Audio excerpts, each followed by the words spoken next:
And by the way, before you post a nasty Facebook message saying I'm politicizing my son's health problems, I want you to know I am politicizing my son's health problems because I have to.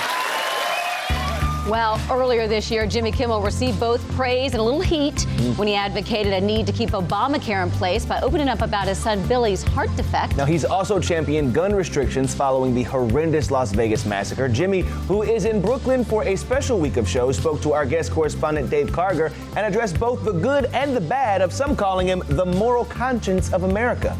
There's been some backlash in some of the monologues that you've done recently. Yes. How do you cope with that? I just get mad and I bang my fists on my computer and then I go take a nap. But it doesn't hurt your feelings at some point? Sometimes, yeah. Well, it's not necessarily it hurts my feelings. Sometimes it gets particularly vicious, and it has like a kind of a brown cloud that is over the house. I just want to, laugh about things every night, but that it seems to be becoming increasingly difficult lately. It feels like someone has opened a window into hell. Jimmy was brought to tears in the aftermath of the Las Vegas concert massacre 2 weeks ago. There are some very important people calling you the moral conscience of America these days. Does that take you by surprise as much as it takes some people by surprise?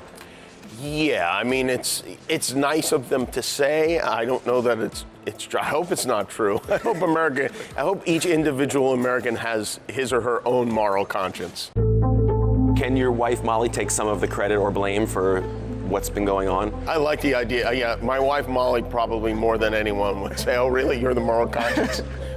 Pick up your clothes. They're on the floor. Did you cry at your wedding? Yes, I did cry at my wedding. When your kids were born? Yes, I cried when the kids were born. I'm thinking This Is Us is not the show for you. Yeah, I'm too emotionally unstable for that show. Tonight, Jimmy starts the first of 5 nights hosting his show from the Brooklyn Academy of Music, where guests will include Howard Stern and David Letterman. David Letterman and Howard Stern really were my idols growing up, so to have them on the show, especially in the same week, is somewhat overwhelming. So, and for Dave, this is the first late night talk show he's done since his own late night talk show, so it's definitely an honor. Did you personally make the phone call to book him? I did not. I never do that. Even in a case like that? Unless it's somebody that I know very, very well. I never want to personally put pressure on people to do the show. Do you have his number, though? Dave's? Yes. I do, yes.